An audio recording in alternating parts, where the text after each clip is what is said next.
Vamos a orar juntos.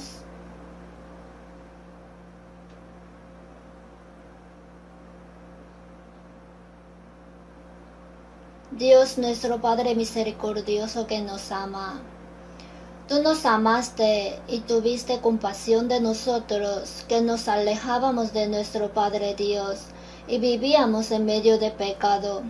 Cuando no te conocíamos, nuestro Señor en lugar de nosotros murió y derramó su sangre preciosa. Así perdonó nuestros pecados eternamente, para que ya no seamos juzgados ni condenados. Así sin obra nos salvaste y nos tuviste por tus hijos.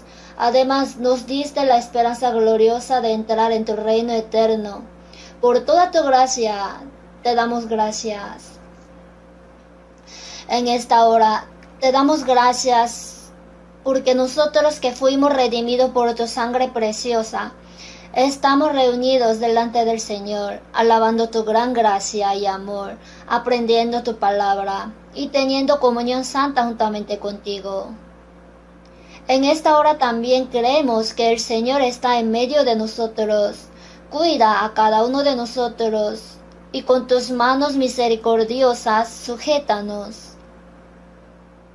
Aun nuestra fe es débil. A veces no podemos vivir según tu voluntad, sino andamos según nuestros pensamientos carnales.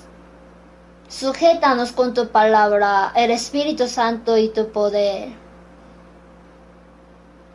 Dios, ayúdanos para que podamos vivir sin tener vergüenza de ser tus hijos, para que podamos ser dignos de recibir la alabanza, la honra, la gloria cuando el Señor venga pronto. Así, guíanos y domínanos.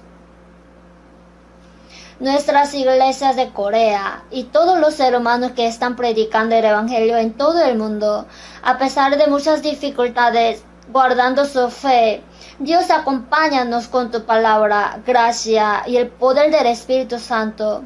Ayúdanos para que podamos cumplir tu gran operación, que podamos confiar más en el Señor, predicar valientemente el Evangelio y guiar a muchas almas perdidas delante del Señor. Dios, guarda a todos nosotros para que ninguno de nosotros se pierda en tu gracia. Señor, que nos da la palabra a su tiempo y enseñas cómo debemos andar. En ese tiempo también enséñanos lo que debemos hacer. Y también llénanos con tu palabra y sabiduría.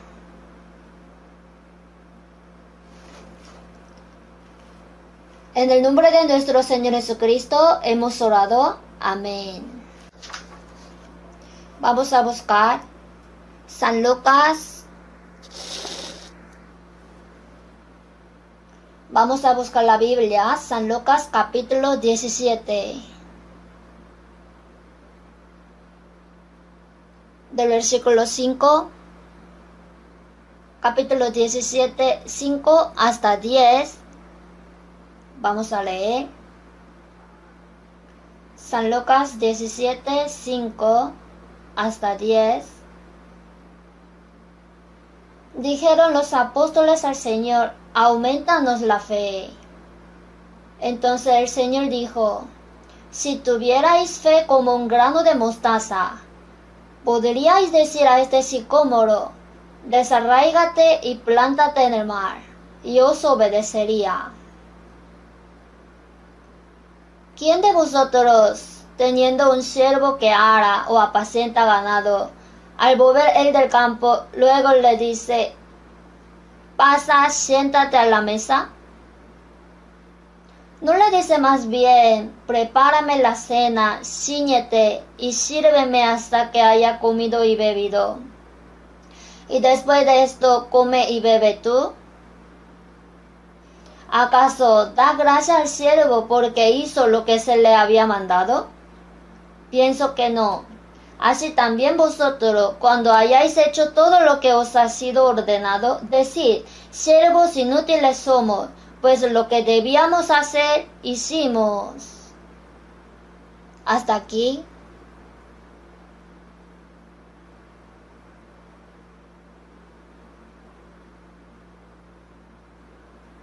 Esta vez regresamos después de tener conferencia de invierno en Tokio de Japón. La conferencia para todos los predicadores de Japón en Osaka y una inauguración de la iglesia central de Osaka. Nos acompañaron muchos diáconos, ancianos y hermanos. Por lo tanto, tuvimos buen tiempo de comunión.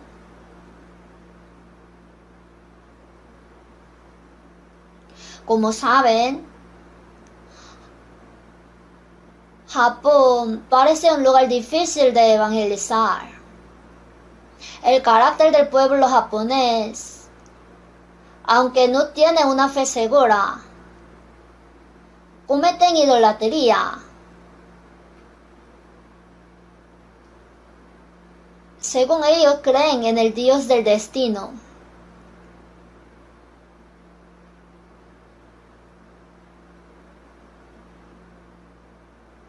Y si le dice que crean en Dios, acerca del cristianismo es que la iglesia de la unificación ha hecho cosas muy malas. Entonces preguntan si no somos de la iglesia de la unificación. Entonces cuando vi un volante durante el seminario decía, no somos la iglesia de la unificación. Así, es un lugar difícil de predicar. Sin embargo, como sabemos, este evangelio comenzó en Jerusalén y primero se extendió a Roma, Europa y América, hasta la extrema parte oriental, Corea del Sur, siendo el extremo de las islas, Japón. Se dijo que el evangelio se difundiera desde Jerusalén hasta lo último de la tierra. Y el evangelio llegó tarde a Corea. Es el extremo de las tierras. Por eso cuando predico en Japón, Japón es el extremo del mundo. El evangelio se está difundiendo en Corea y Corea está realizando su obra misionera en todo el mundo. Por eso presto mucha atención en Japón. La evangelización no va bien en este país cercano. Sentimos que es nuestra responsabilidad. Por eso nuestros misioneros en Japón y los predicadores nativos están trabajando duro para evangelizar, aunque no es fácil. Entonces, aunque la cantidad de personas que fueron salvas en Japón no es tan activa como en Corea, la cantidad de personas que se salvan continúa aumentando. Entonces esta vez en Tokio hay una iglesia Shinjuku justo al lado de la iglesia de Tokio. Y hay varias otras iglesias. Y en Osaka está la iglesia de Osaka. Y la iglesia central de Osaka preparó una nueva iglesia y celebró la inauguración. Osaka, al igual que Tokio, es una ciudad muy grande. Y en el centro de la ciudad, la iglesia central de Osaka, hubo varias dificultades debido a la ubicación de la reunión, pero esta vez prepararon un buen lugar y lo remodelaron limpiamente, y esta vez se reunió muchos hermanos de toda la iglesia de Japón. Así culminamos felizmente la inauguración.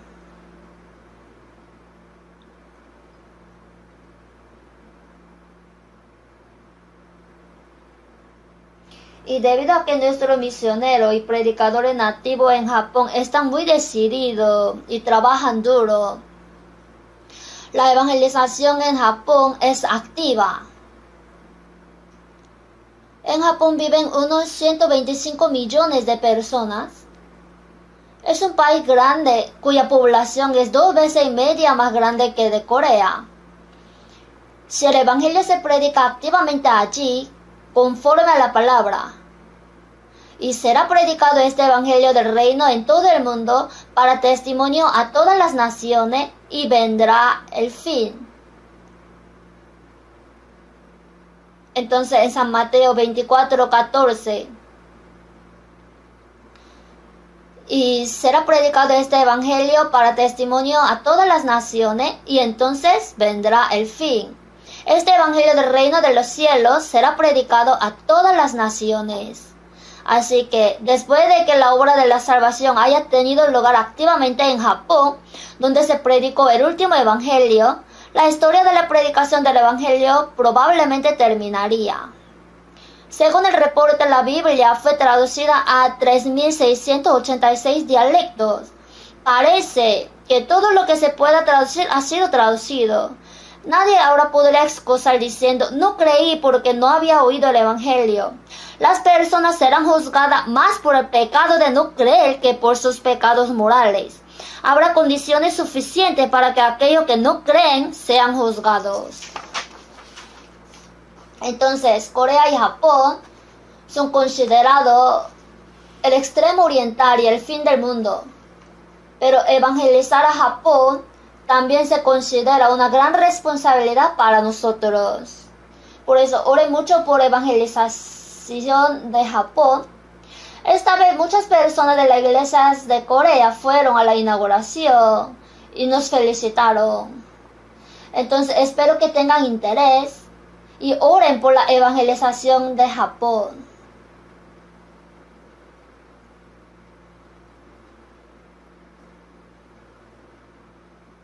Anoche llegué de repente de Japón, porque mi vuelo llegó tarde. Entonces de repente estaba pensando en qué voy a decir hoy. Y leí San Lucas capítulo 17, porque quería aprender sobre ello juntos.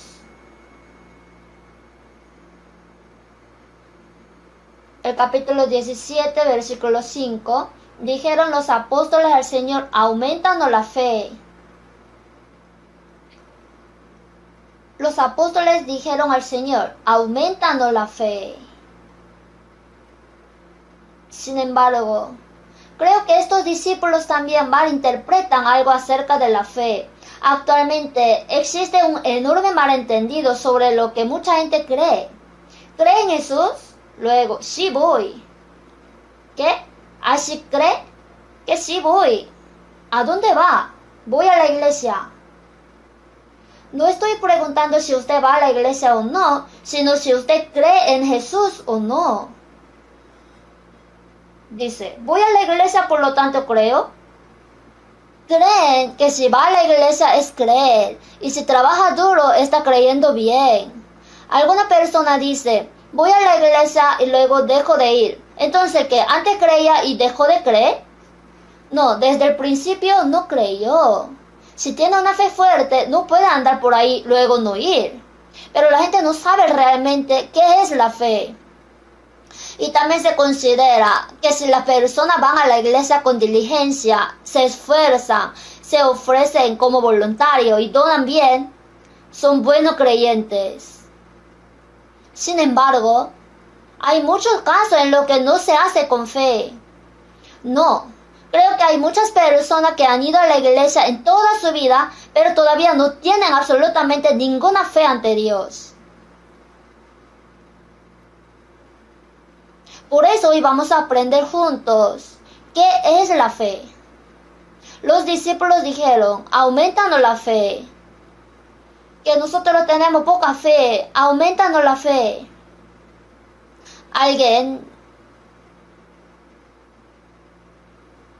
Alguna persona dice, tengo algo de dinero para este viaje, pero no es suficiente, así que por favor deme más. Así podría pedir a su padre o a alguien. Así de simple, por favor aumentanos la fe. Alguien dice, dame fe como la de un toro. O alguien dice, deme una fe como una montaña. Dicen eso porque no saben qué es la fe. Cuando los discípulos oraron a Jesús, aumentanos la fe, Jesús dijo, entonces el Señor dijo, si tuvierais fe como un grano de mostaza.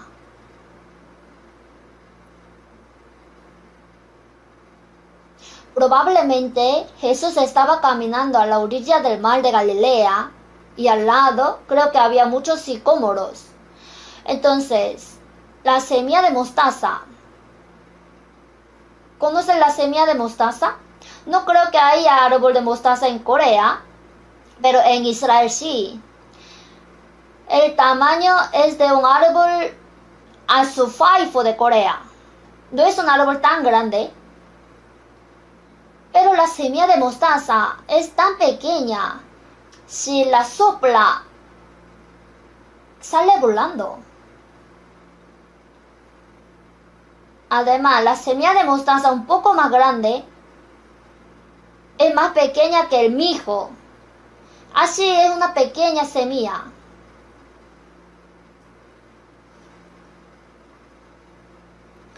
Sin embargo, si tuvierais fe como un grano de mostaza, podríais decir a este sicómoro: desarráigate y plántate en el mar, y os obedecería. Esto es algo que no podemos entender con nuestros pensamientos. Dicen que la fe es como una semilla de mostaza. Entonces, si tiene una fe tan pequeña como una semilla de mostaza, a este sicómoro: desarráigate y plántate en el mar. ¿Cree entonces que este sicómoro perderá sus raíces y será plantado en el mar? ¿Y que se creará un campo de sicómoro en el mar? Así no podemos entender nada. A veces, cuando el Señor dice una verdad especial, usa parábolas que van más allá de nuestra imaginación y son completamente incomprensibles. En San Mateo 21, si tuvierais fe, si a este monte dijereis: quítate y échate en el mar, será hecho.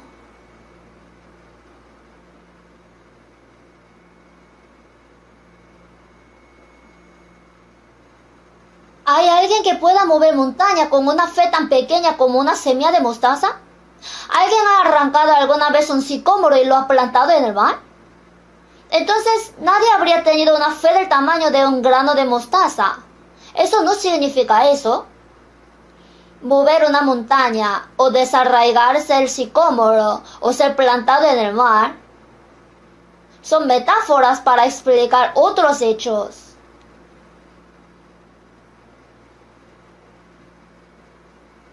Necesitamos saber el significado de la palabra.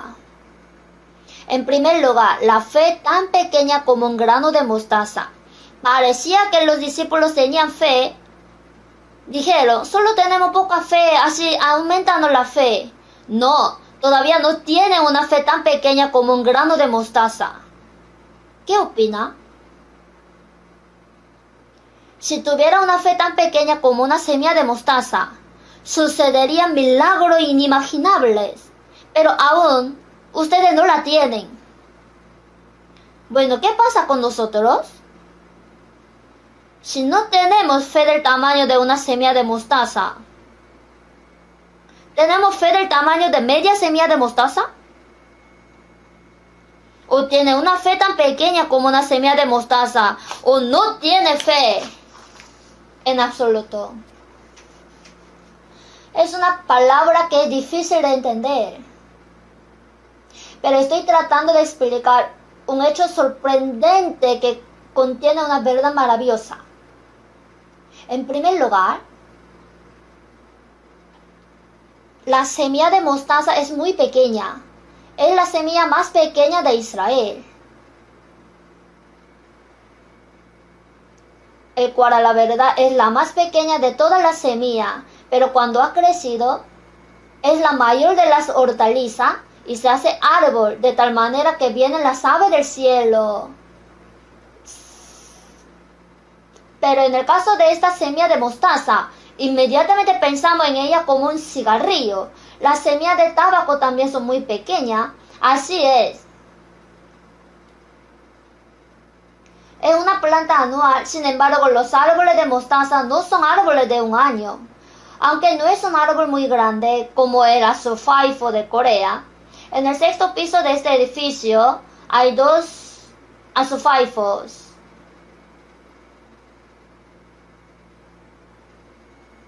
Cada año hay 2 árboles llevan azofaifo. Salen frutos, ¿no? Esa no es una planta anual. Entonces, es un árbol perenne. Entonces, una semilla muy pequeña puede convertirse en un árbol muy grande en comparación con el tamaño de la semilla. ¿Por qué el Señor explicó la fe tan pequeña como una semilla de mostaza? Primero podemos pensar que en una semilla de mostaza, aunque sea tan pequeña, hay vida. La fe es si hay vida o no. No importa cuán grande sea su fe, si no tiene vida, no es fe verdadera. ¿Y cuándo comienza la verdadera fe? En Romanos 10:17, así que la fe es por el oír, y el oír por la palabra de Dios. La verdadera fe no es algo que se gana con algún esfuerzo, sino que la fe proviene del oír y entender la palabra de Dios. Entender en Colosenses 1:6 que ha llegado hasta vosotros, así como a todo el mundo, y lleva fruto y crece también en vosotros, desde el día que oísteis y conocisteis la gracia de Dios en verdad. El evangelio que llamamos es el evangelio de la gracia de Dios. Es la gracia asombrosa de que Dios dio a su Hijo unigénito hasta la muerte en rescate por el pecado para salvarnos. Y el Señor murió en la cruz para pagar nuestros pecados. Y con su sangre derramada lavó nuestros pecados para siempre. Cuando escucha este evangelio y realmente entiende la gracia de Dios, la fe comienza aquel día en que se da cuenta. Cuando nos damos cuenta de esto, recibimos el perdón de nuestros pecados y al mismo tiempo confiamos en que el Señor nos ha salvado. Entonces la fe viene cuando escucha la palabra de Dios y el evangelio de la gracia y verdaderamente entiende su gracia. Por supuesto, eso también viene a través de la obra del Espíritu Santo. En 1 Corintios 2:10, pero Dios nos las reveló a nosotros por el Espíritu. Cuando el Espíritu Santo de Dios viene, nos permite darnos cuenta y creer en la gracia de Dios. Comprender y creer es obra del Espíritu Santo. Cuando buscamos fervientemente la gracia de Dios, queremos ser salvos, y cuando aprendemos la palabra, entendemos la gracia de Dios. Tampoco puedo olvidarme del día 30 de octubre de 1962 a las 8 de la tarde. Ese día es tan vivido como ayer, incluso ahora, porque antes de eso vivía una vida religiosa con afán durante más de 10 años. Hice mucho evangelismo, serví como pastor en una iglesia rural durante 2 años. En realidad no tenía fe en aquel entonces. Cuando realmente comprendí el evangelio de la gracia de Dios, cuando me di cuenta de que mi fe no estaba correcta y anhelaba sinceramente la gracia de Dios, el Espíritu Santo me ayudó a entender. Cuando me di cuenta de eso, vino el Espíritu Santo. Así se cumple la confirmación de la salvación y comienza la vida. Comienza con una fe tan pequeña como una semilla de mostaza. En el parque nacional llamado Sequoia National Park de Estados Unidos, ¿conoce el árbol de secoya? Esa secoya mide unos 120 y 130 metros de altura. Este árbol tiene un diámetro de 13 metros. Mide unos 30 metros de circunferencia y 120 y 130 metros de altura. No se ven árboles así en nuestro país. Las secoyas de la América son realmente enormes. Me siento como si estuviera en un bosque de edificios, pero incluso esos grandes árboles comienzan desde una semilla pequeña. ¿No es asombroso? La vida hace cosas tan asombrosas. Una pequeña semilla de manzana se convierte en un árbol y lleva unas 100 manzanas. Así que como las semillas tienen vida, la vida comienza la historia.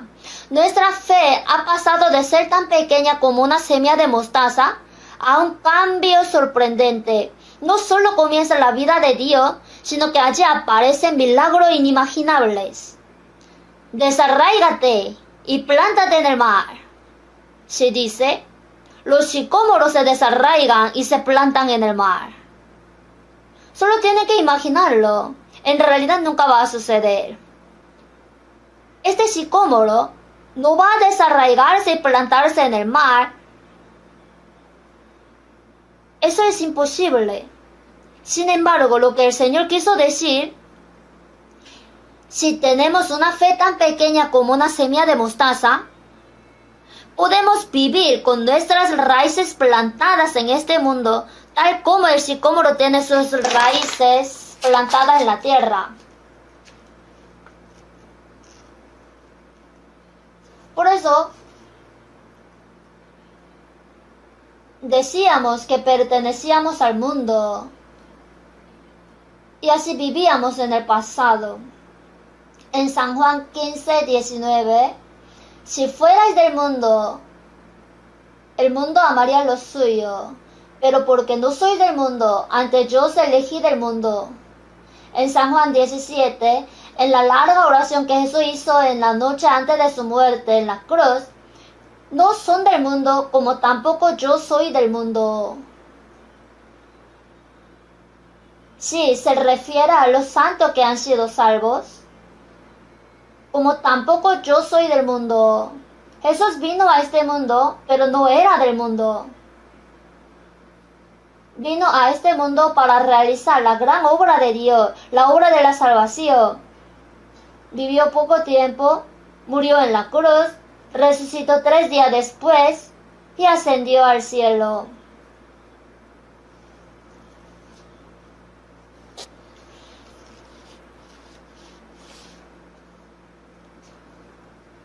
Él vivió poco tiempo en este mundo pero no pertenecía a este mundo. Después de que Jesús resucitó, permaneció durante 40 días y luego ascendió al cielo. Dijo, no son del mundo como tampoco yo soy del mundo.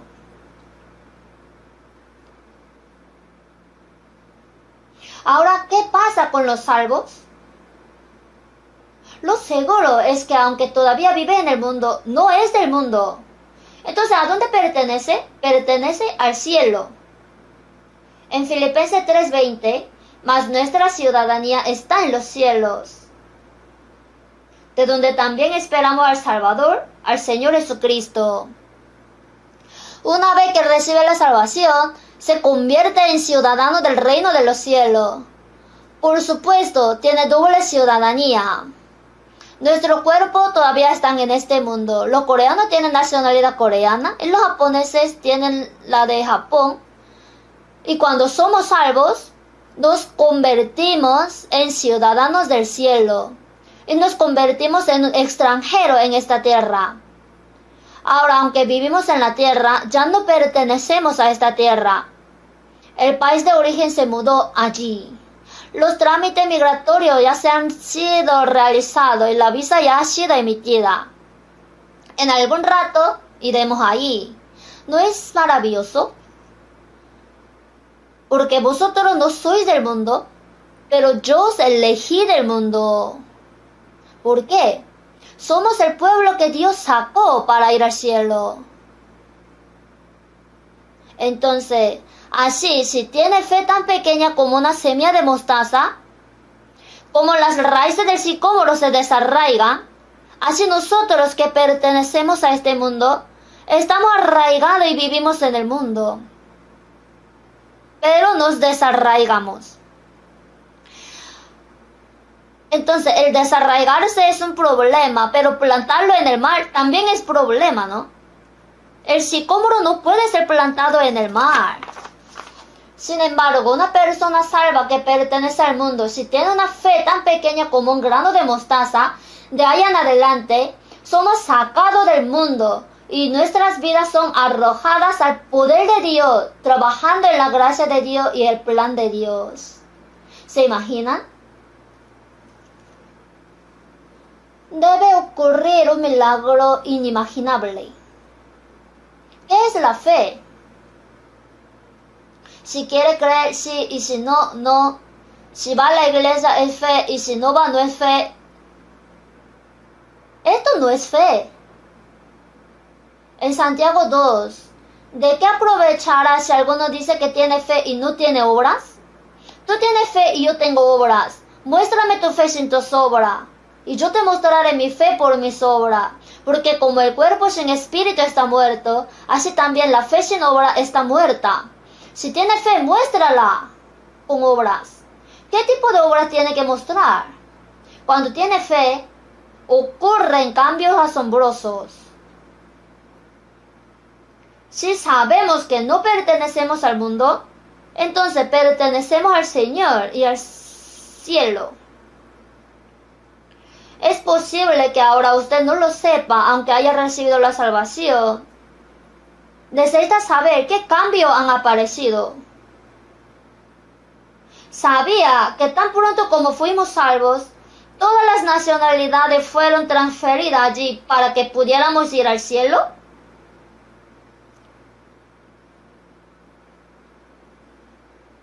Ahora, nuestra ciudadanía está en el cielo.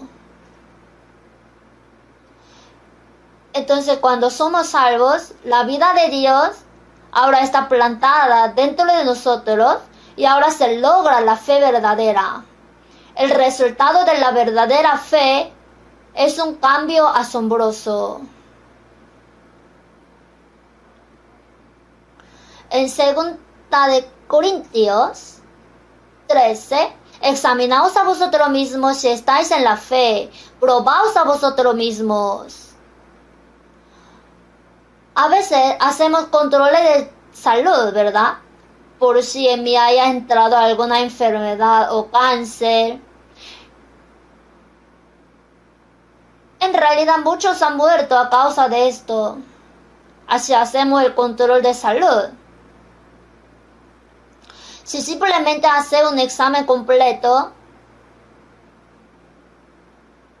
puede tratar si hay una enfermedad o no y confirmar si hay una enfermedad o no. Para saber si tenemos fe o no, el hecho de que vaya a la iglesia no significa que tenga fe. Por eso en San Mateo 7:21, no todo el que me dice Señor, Señor entrará en el reino de los cielos. Hay personas que dicen Señor, Señor, pero el Señor aún no ha sido su Señor en su corazón. Dice Señor con su boca, pero hay otro Señor en su corazón. Para quienes aman el dinero es su Señor. Dinero, tú eres mi Señor y mi Dios. Piensan que el dinero los protegerá. Creen que el dinero cuidará de su futuro. Creen que el dinero los hará felices.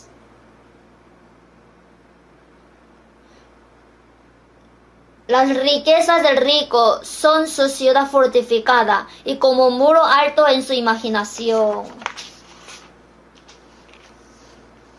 Pero en la Biblia aparece el rico necio en San Lucas. Pero necio, esta noche vienen a pedirte tu alma y lo que has provisto, ¿de quién será? Así es el que hace para sí tesoro y no es rico para con Dios. Hay muchos ricos necios en este mundo. Creen que el dinero le puede proteger. Es ilusión.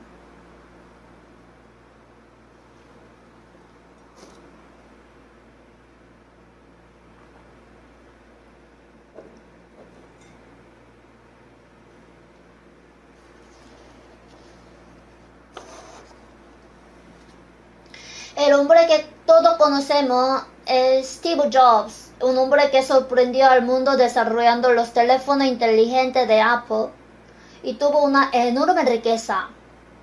Sin embargo, contrajo cáncer de páncreas y falleció a los 56 años. Antes de morir dijo: viví como un tonto, muy tonto.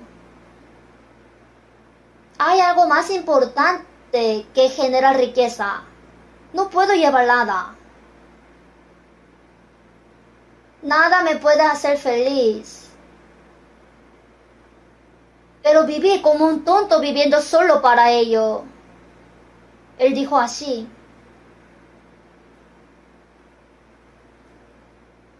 Cuando los ricos mueren, es realmente deprimente. El presidente de una gran empresa coreana escribió algo y después de su muerte, cuando vieron su texto, no sé quién disfrutará de la riqueza que tengo. No estoy seguro de quién vivirá en esta gran vía del lujo o quién tendrá las llaves del mejor carro.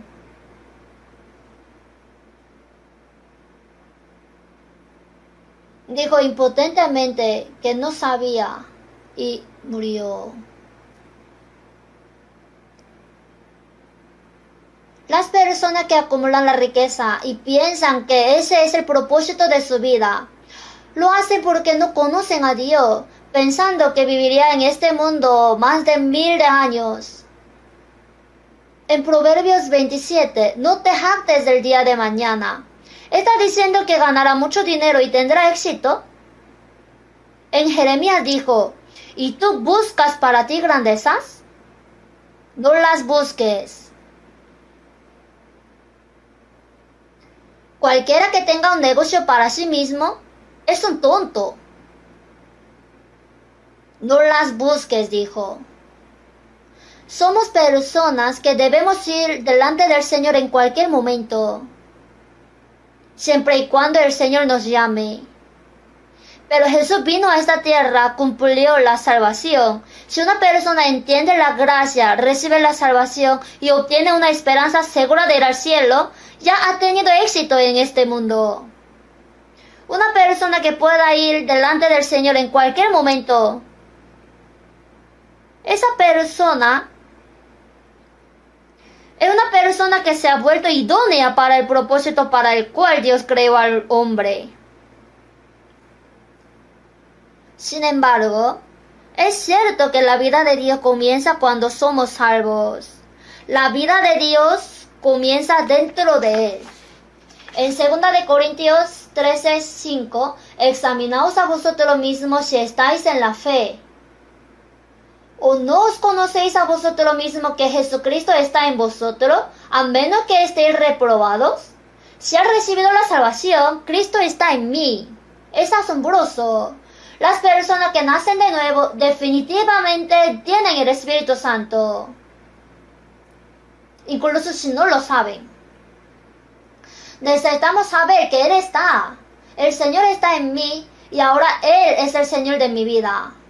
En Romanos 8, si alguno no tiene el Espíritu de Cristo, no es de Él. Cuando fuimos salvos, el Espíritu de Cristo ha venido. Y los que son salvos son cristianos. Las personas que no son salvas no son cristianos. Solo son del cristianismo. Pero un cristiano es una persona en quien Cristo vive. Si alguno no tiene el Espíritu de Cristo, no es de Cristo. El Espíritu de Cristo ahora vino. En 1 de Pedro 1:23, siendo renacidos no de simiente corruptible, sino de incorruptible, por la palabra de Dios que vive y permanece para siempre. La palabra, siendo la semilla, fue plantada, sino de incorruptible, por la palabra de Dios que vive y permanece para siempre. Por la palabra entiende el amor de Dios, recibe la salvación, y dentro del salvo está el Espíritu Santo. Hay personas que dicen ser salvas, pero no saben si existe el Espíritu Santo. Esto puede que no haya sido salvo o no lo sabe aún. Los salvos tienen el Espíritu Santo. El Espíritu Santo está, aleluya, Él está en mí. Caminando por el camino angosto y regocijándome día y noche, porque el Espíritu del Señor está conmigo. Qué tan asombroso es que el Señor esté dentro de mí.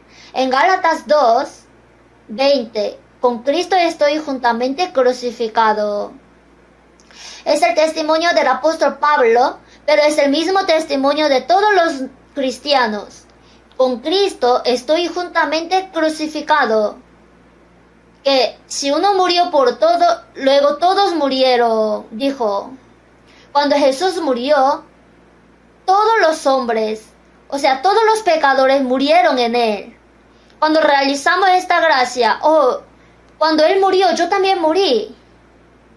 Morí al mismo tiempo que el Señor murió por mí.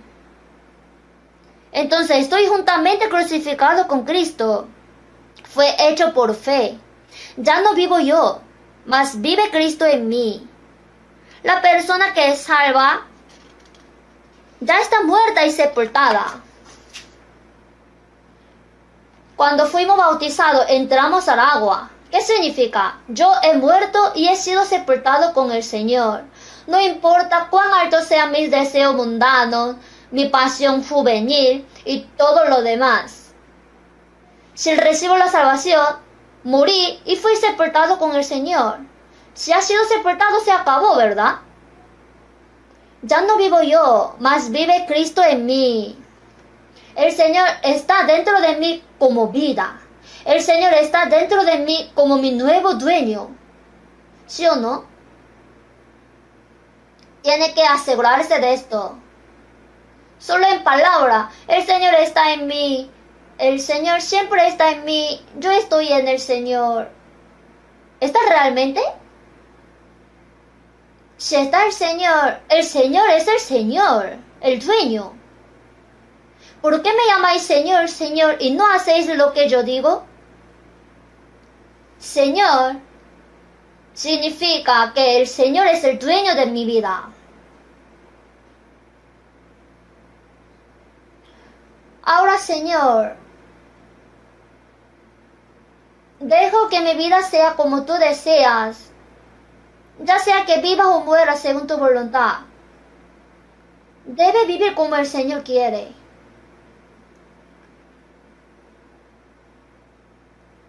Para que comprobéis cuál sea la buena voluntad de Dios, agradable y perfecta. Debe discernir de la Biblia cuál es la voluntad de Dios y vivir de acuerdo con la voluntad de Dios. Entonces, ahora el salvo dice, morí con el Señor en la cruz y con el Señor vivo. Ya no vivo yo, mas vive Cristo en mí. Esto no es una doctrina, sino el Señor realmente debe vivir en mí. El Señor es el Señor, dueño. El Señor es el dueño de mi vida. Estoy atendiendo al Señor, pero hoy tengo que ir a un lugar y ese lugar al Señor no le gusta. Entonces, Señor, por favor, descansa hoy cómodamente en la casa. Tengo que ir a un lugar, pero como es un lugar que a ti no te gusta mucho, entonces, como usted no puede ir, quédese. Y al regreso, entonces dirá, claro, buen viaje, así dirá.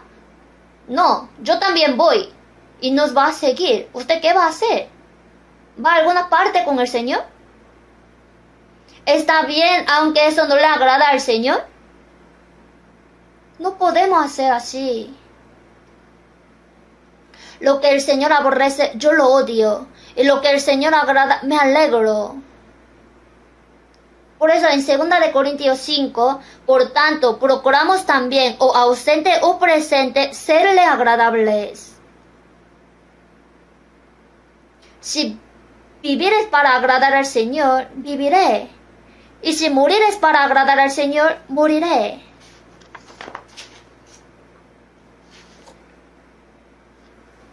Por tanto, procuramos también, o ausente o presente, serle agradables. ¿Por qué?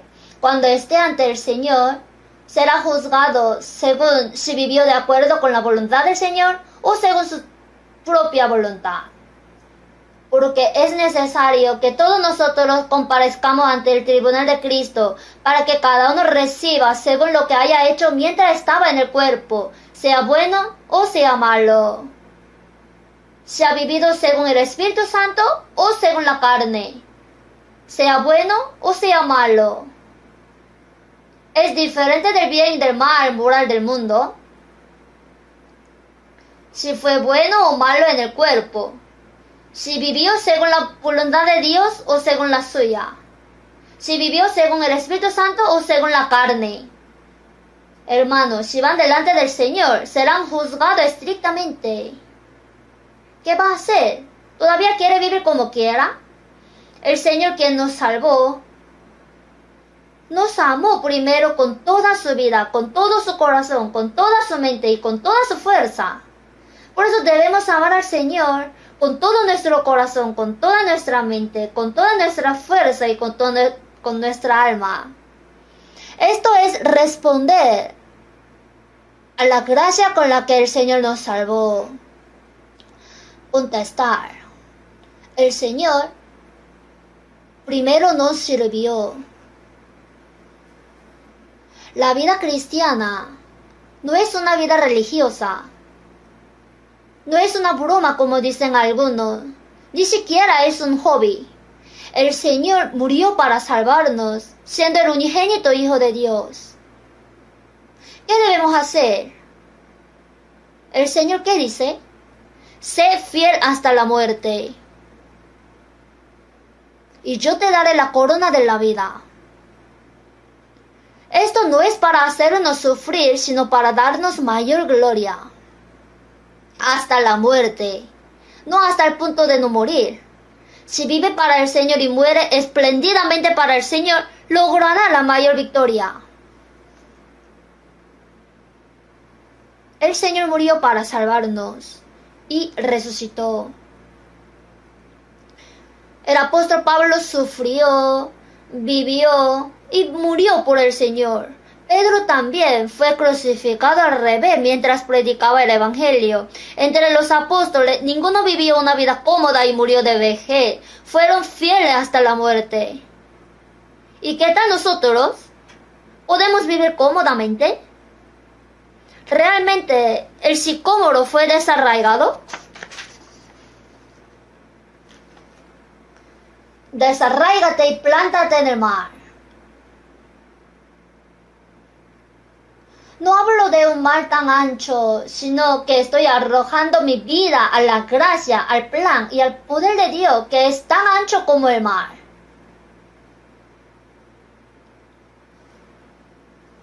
También en el himno, muchas personas están tratando de llegar al gran mar desde aguas poco profundas, pero cuando ven las pequeñas olas rompiendo, se debilitan y no pueden ir.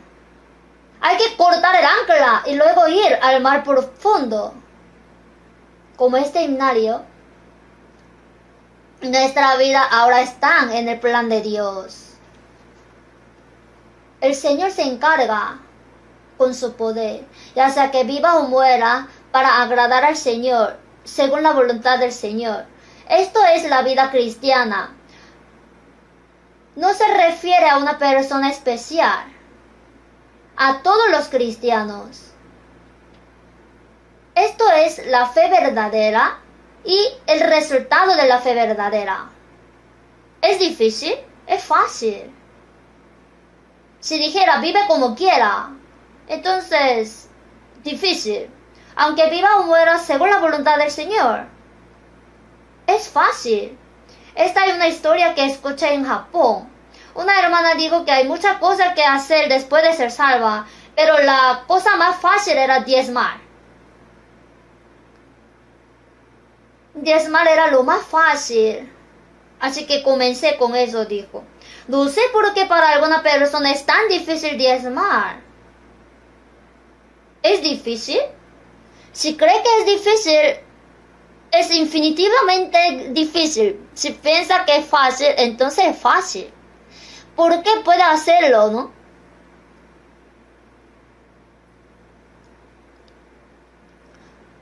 no manda lo que no podemos hacer, sino lo que podemos hacer. Puedo hacer lo que me manda.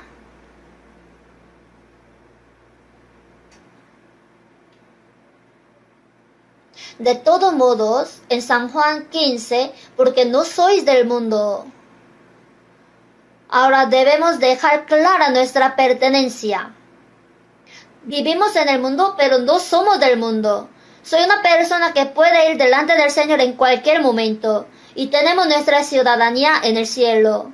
Cuando venga el Señor, o podemos ir al Señor pronto antes de que venga el Señor.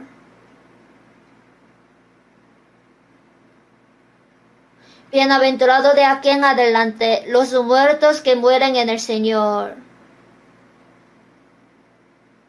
Si el cristiano ha vivido para el Señor y murió, eso sería la máxima gloria. No puede vivir o morir como quiera. Qué avergonzado se sentirá cuando vaya delante del Señor.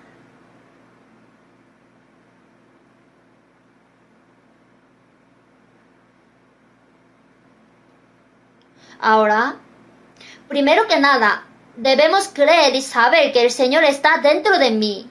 Y el Señor dentro de mí debe convertirse en el dueño de mi vida. El Señor se ha convertido en el dueño. ¿Qué significa Señor? Señor está compuesto con letra del Rey. El apóstol Pablo dijo varias veces, Pablo, siervo de Jesucristo, en Romanos 1, en Filipenses 1:1, y siervos de Cristo Jesús. En Gálatas 2:20, con Cristo estoy juntamente crucificado y ya no vivo yo, mas vive Cristo en mí. Ahora el dueño no soy yo, el Señor está dentro de mí.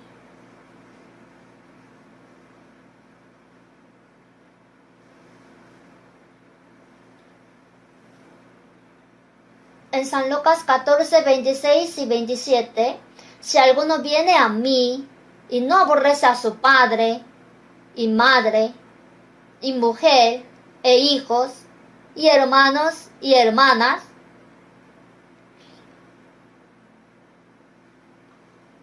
y aún también su propia vida, no puede ser mi discípulo. El Señor dijo algo muy extremo. El que no aborrece no puede ser mi discípulo. Y el que no lleva su cruz y viene en pos de mí, no puede ser mi discípulo.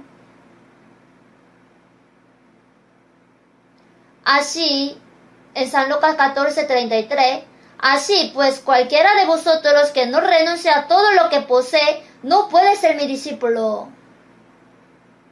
¿Puede entender esto? Si no aborrece a su propio padre, esposa, hijos, hermanos, hermanas e incluso su vida. Es extremo decir que aborrezca a alguien. Entonces significa que odia a sus padres, a su esposa e hijo. Esta palabra da énfasis que debe amar al Señor más que todo.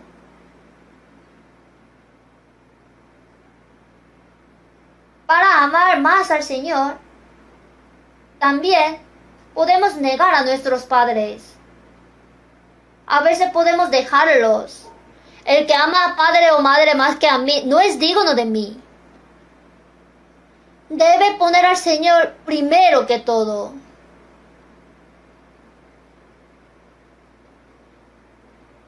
Esto no es algo especial. Es simplemente algo natural. Es algo que hay que hacer. Así pues, cualquiera de vosotros que no renuncie a todo lo que posee, no puede ser mi discípulo. ¿Dónde está todo lo que es suyo? Si el Señor es mi todo. Si el Señor dice vive, vive. Si dice muere, muere. Si hace esto, hace. Si dice que no lo haga, no lo hacemos. Pase lo que pase, estoy a cargo de la obra del Señor y no hay nada que pueda hacer como quiera. Esto es desarraigarse el sicómoro. Las personas que hemos sido salvas, aún no hemos sido desarraigados enteramente. Dijo que nos plantemos en el mar, pero primero tenemos que ser desarraigados. Deberíamos sacar nuestra raíz del mundo para poder ser plantados en el mar. Si dedico mi vida a la mano de Dios en su gracia y su plan tan ancho como el mar, mi vida debe estar completamente plantada en la gracia, el poder y el plan de Dios.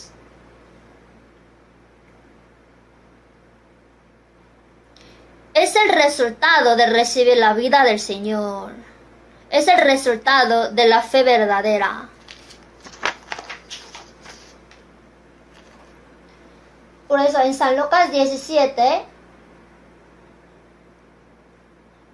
7, ¿quién de vosotros, teniendo un siervo que ara o apacienta ganado, al volver del campo, luego le dice, pasa, siéntate a la mesa? De repente, el siervo aparece aquí. ¿Quién de vosotros, teniendo un siervo que ara o apacienta ganado, trabaja todo el día para su señor, arando el campo, cuidando sus ovejas, y cuando regresa, oh, buen trabajo, ven aquí, come, bebe y descansa un rato? Sería bueno que diga así, pero no lo hace. Al volver él del campo, luego le dice, pasa, siéntate a la mesa. No, el siervo no hace eso. El dueño se sienta y dice, prepárame la cena, cíñete y sírveme hasta que haya comido y bebido. Y después de esto, come y bebe tú. Se queja el siervo. Oiga, señor, es demasiado. ¿Sabe cuánto trabajé hoy? Oh, sus ovejas eran tan tercas que pensé que iba a morir tratando de cuidarlas. Estoy cansado, sediento y tengo hambre. ¿Pero quiere que todavía en la casa te sirva hasta que usted coma y beba? Usted es demasiado. Ya no voy a ser siervo. ¿Así diría? No.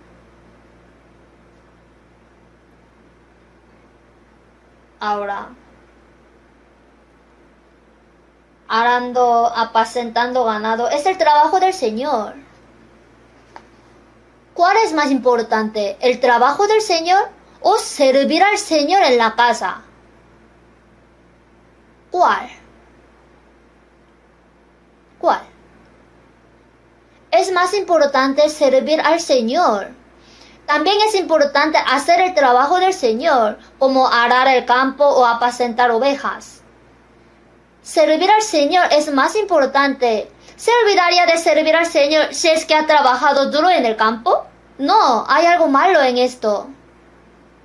Si ha servido todo el tiempo para el Señor, debería hacer un mejor trabajo sirviéndole cuando llegue a casa. ¿Qué quiere decir esto? Hay muchas cosas que hacemos, como predicación, servicio en la iglesia. Esas son obras del Señor. En Colosenses 3 dijo, y todo lo que hagáis, hacedlo de corazón, como para el Señor y no para los hombres. En nuestra vida cristiana, porque a Cristo el Señor servís, hacedlo de corazón como para el Señor, porque a Cristo el Señor servís. La vida en el hogar, lo que la esposa le hace a su esposo, lo que le hace el esposo a la mujer, y lo que hace el padre a su hijo, es lo que el Señor le ha encargado. Por eso hay que hacerlo como para el Señor, ¿sabe? No debe quejarse. Incluso en el trabajo, solo porque recibo un pequeño salario en el trabajo, no debería ignorarlo y hacer turco. Es el trabajo que el Señor me dio. Hacerlo como para el Señor. ¿Puede hacer así? Si hace eso, el Señor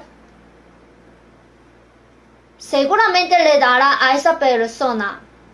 Si el dueño del negocio no le da una compensación suficiente, el Señor le va a dar un bono aparte. El Señor dijo que se le dará.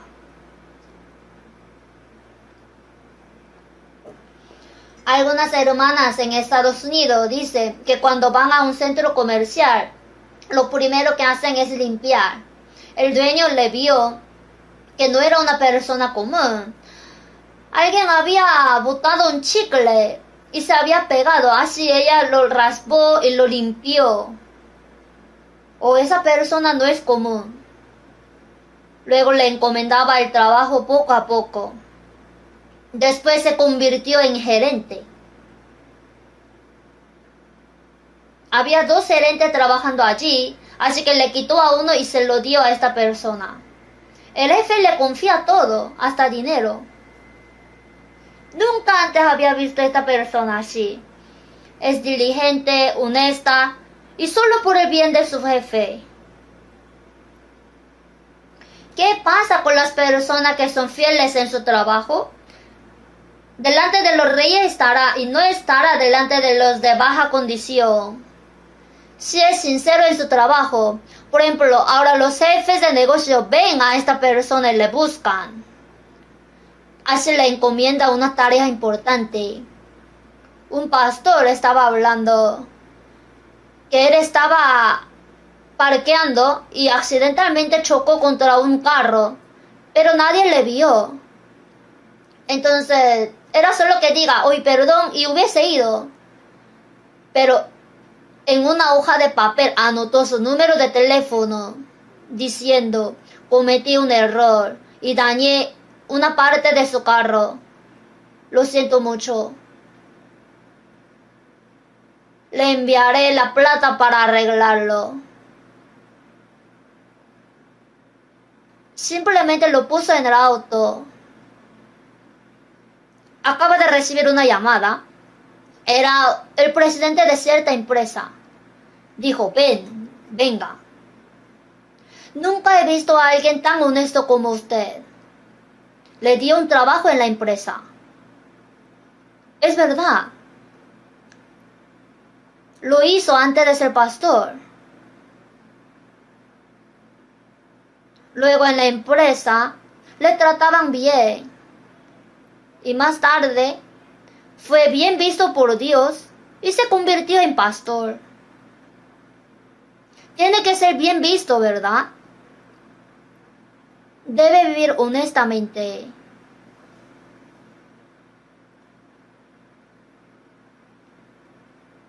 Y todo lo que hagáis, hacedlo de corazón como para el Señor y no para los hombres, sabiendo que del Señor recibiréis la recompensa de la herencia, porque a Cristo el Señor servís. En la iglesia lo que hace es servir al Señor, y todo lo que hace en casa y en el trabajo es el puesto que el Señor le ha dado. Cuando ven a alguien haciendo eso, piensan, wow, esa persona es increíble. ¿Por qué es así? Oh, es cristiano. Oh, cristiano. Los cristianos son diferentes. La evangelización no se logra solo con palabras.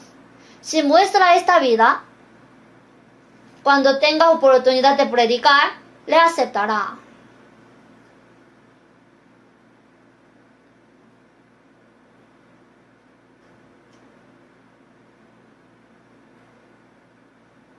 Aquí sale el siervo que arando campo y pastoreando oveja.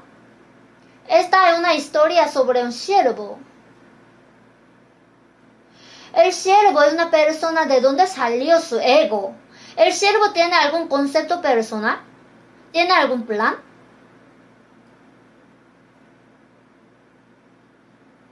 ¿Tiene alguna dureza? No tiene planes ni nada por el estilo. El siervo es, en palabra griega, doulos, o sea, esclavo. El esclavo que fue comprado por precio. El apóstol Pablo dijo con orgullo varias veces que él era un siervo de Jesucristo. No es un sirviente cualquiera, es un completo esclavo pagado con dinero. En 1 Corintios 6:20, porque habéis sido comprado por precio, glorificad pues a Dios en vuestro cuerpo y en vuestro espíritu, los cuales son de Dios.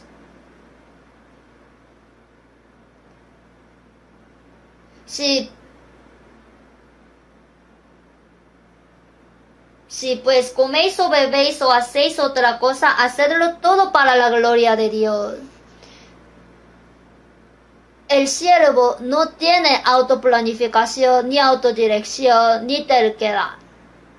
No se aplica. El siervo existe solamente para su Señor.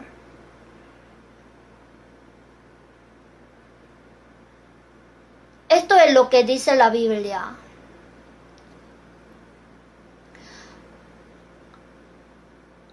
Por precio fuisteis comprados.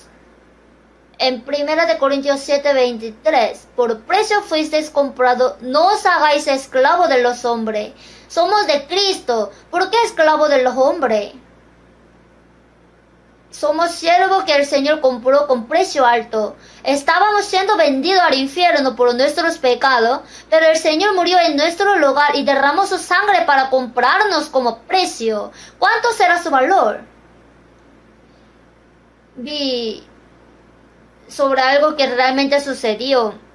Un misionero, para predicar a África, mientras caminaba, pasó por un mercado de esclavos. Los esclavos se venden por dinero, como se venden animales. Pero había cierta esposa que tenía un hijo, era un niño pequeño. Dijo que no necesitaba al niño porque sentía que no podría trabajar adecuadamente, por lo que solo quería comprar a la mamá. Esta mujer empezó a llorar, dijo, por favor llévate a mis hijos contigo, que voy a trabajar duro. No es necesario, no necesito a tu hijo. Será molestia en tu trabajo. Estuvo a punto de separarlos, pero el niño lloraba y la mamá también, porque ahora si se separan, nunca se podrán ver otra vez. Estaba viendo esto el misionero, preguntó, ¿cuánto cuesta? Dio más dinero y dijo, los compraré. Y él los compró a los dos. Y la mujer miró al nuevo dueño preguntándose a dónde me iba a llevar. Ahí él rompió el certificado de esclavo. Yo no les compré para tenerlo por mis siervos. Usted ahora es libre. Que tenga una buena vida con su hijo. Pero la mujer piensa que no debería perder a esta persona por la que pagó.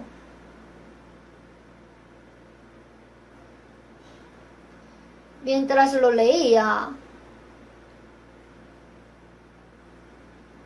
como fue real. La mujer le rogaba, por favor llévenme. Seré su sierva por toda la vida. No, yo no les compré para que sean mis siervos. Ahora usted es libre, así que viva libremente. No, yo le seguiré a toda parte y viviré para usted. Como le rogaba tanto, dijo, entonces de todo modo usted no es esclava, vamos juntos. Así se llevó a la mujer y el hijo. Mientras pasaba por África, una serpiente cayó de un árbol y mordió al misionero y él se desmayó. Después de un rato, se despertó y la mujer estaba muerta al lado. La mujer seguía succionando con la boca el veneno de la mordedura de la serpiente venenosa. El veneno entró a la mujer, ella murió y el misionero se despertó. Entonces tomó a ese hijo por suyo. Esta historia fue real. Entonces el Señor nos rescató del pecado con un alto precio. Él nos dio libertad. Pero ¿qué debemos hacer? Por el Señor que dio su vida por nosotros. Somos siervos libres. Porque Él nos compró. ¿Sabe? no nos obliga a convertirnos en esclavo. Pablo dijo, Pablo, siervo de Jesucristo. No solo dijo así, sino que vivió como siervo del Señor en toda su vida. ¿No vivió para el Señor e incluso murió por el Señor? No debemos olvidar que somos siervos del Señor. Un siervo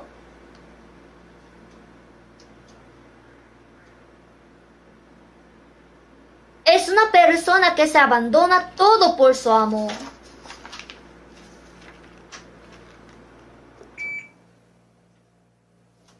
El siervo del que habla la Biblia es un siervo que existe solo para su amo. En Isaías 52:13 fue escrito 700 años antes de la venida de Jesús, dijo, he aquí que mi siervo será prosperado, será engrandecido y exaltado. Dios dijo al Señor, mi siervo. En Filipenses 2:5-8, haya pues en vosotros este sentir que hubo también en Cristo Jesús, el cual siendo en forma de Dios, no estimó el ser igual a Dios como cosa a que aferrarse, sino que se despojó a sí mismo, tomando forma de siervo, hecho semejante a los hombres, y estando en la condición de hombre. Dios se ha hecho hombre.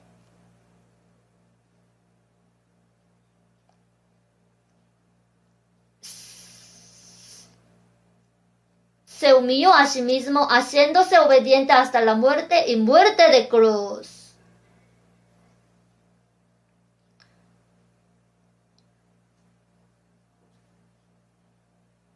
Para salvarnos, Jesús vino a esta tierra con el cuerpo humano humilde. Nació de una virgen y vivió siendo hijo de un carpintero pobre durante 30 años. ¿Quién lo habría llamado hijo de Dios? ¿Quién lo habría llamado Cristo o Salvador? Nadie lo habría sabido. No importa si lo sepa o no. ¿Cuánto sufrimiento soportó Jesús durante esos 3 años y medio en su vida pública? Y en la cruz, aquel inocente fue condenado a muerte, sufrió vergüenza y dolor. Derramó toda su sangre. Se ha hecho Dios siervo del hombre. ¿Hasta qué punto? Significa un siervo que entregó su vida para salvar a los pecadores. En San Juan 13:13-15, vosotros me llamáis maestro y señor y decís bien, porque lo soy.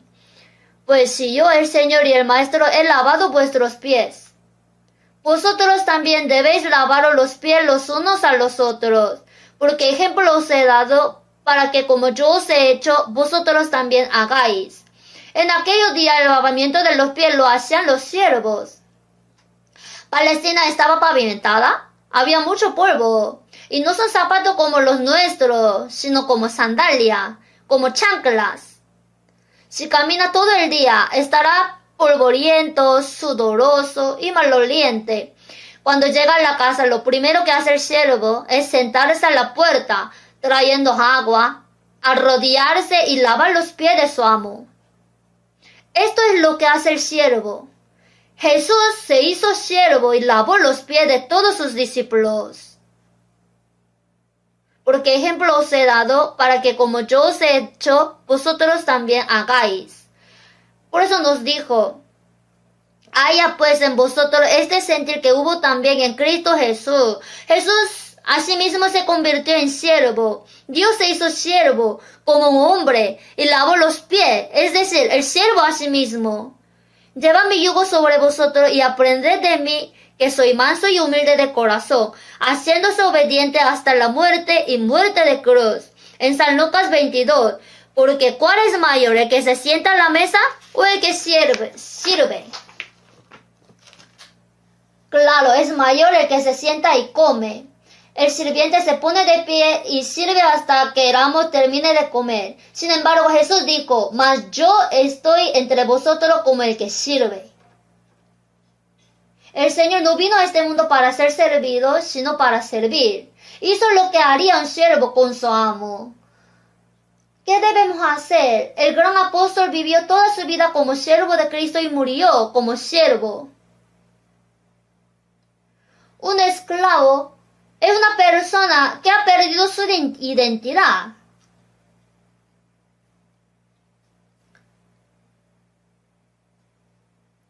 No tiene ego. No tiene queja. Si el dueño pide demasiado, oiga, Señor, yo también soy humano. Si tuve tanto problema, pero ahora que estoy en casa, en lugar de decirme que me siente a comer, ay, no puedo ser un esclavo. Así diría, jamás. Así también vosotros, cuando hayáis hecho todo lo que os ha sido ordenado, decir, siervo inútiles somos, pues lo que debíamos hacer hicimos. Es el resultado de una persona con fe real. ¿Entiende? ¿Puede hacer así? ¿Realmente tiene la fe como un grano de mostaza? Entonces, así como el sicómoro se desarraiga y se planta en el mar. Con Cristo estoy juntamente crucificado y ya no vivo yo, mas vive Cristo en mí. Y lo que ahora vivo en la carne, lo vivo en la fe del Hijo de Dios. Vivo para el Señor, muero para el Señor. Viva o muera, del Señor soy. ¿De qué nos sirve si solamente cantamos bien? Así debemos vivir. En Romanos 14, porque ninguno de nosotros vive para sí. Está diciendo para los salvos, y ninguno muere para sí. Vamos a buscar Romanos capítulo 14.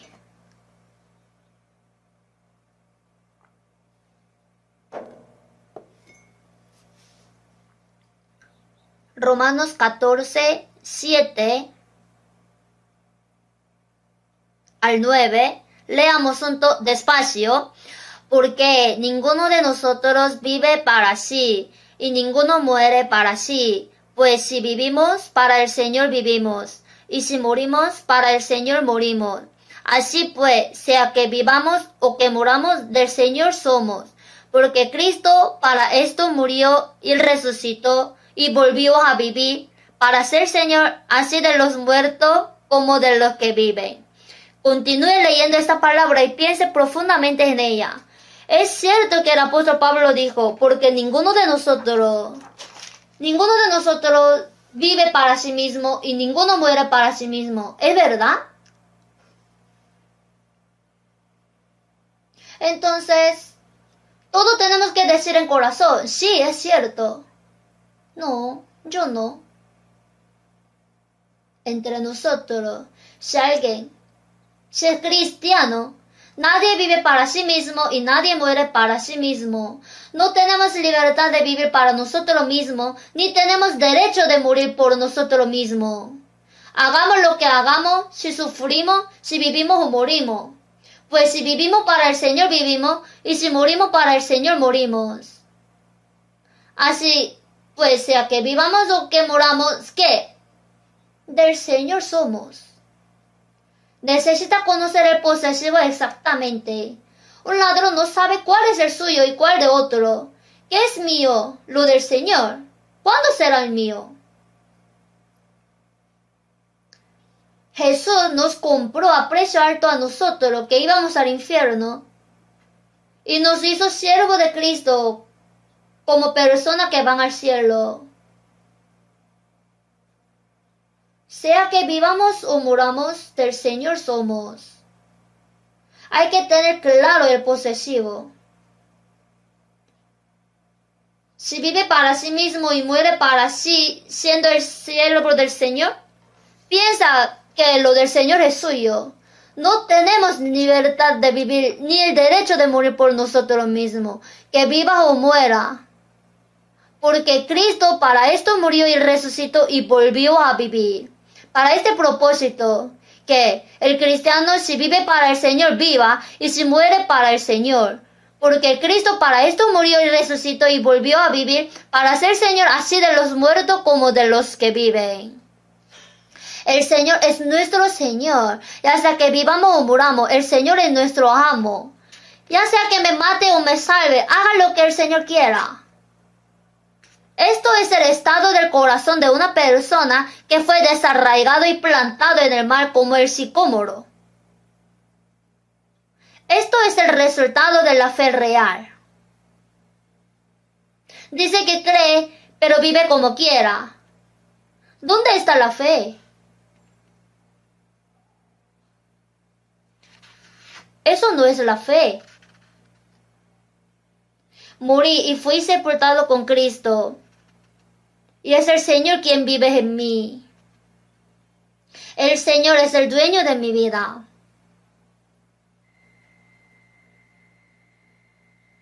Por lo tanto, el siervo no puede quejarse ni culpar a su amo a pesar de cualquier situación. Solo hay obediencia al Señor.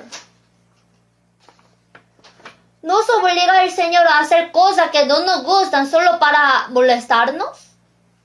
No, es para nuestro beneficio. Siervos inútiles somos, pues lo que debíamos hacer, hicimos. Después de todo el trabajo, el siervo dice, mírenme, soy genial. ¿Ha visto a alguien así como yo? No, somos el siervo inútil. Como somos siervos, hicimos lo que debíamos hacer. Por eso el apóstol Pablo dijo, pues si anuncio el evangelio no tengo por qué gloriarme porque me es impuesta necesidad. Me es impuesta necesidad no significa que le haya sido obligada, sino que es algo que debe hacer. Y ay de mí, si no anunciaré el evangelio. En Filipenses 2:16, asidos de la palabra de vida, para que en el día de Cristo yo pueda gloriarme de que no he corrido en vano, ni en vano he trabajado. Si vivimos según la voluntad del Señor, tendremos algo de que gloriarnos ante nuestro Señor en el día de su venida. Él nos alabará.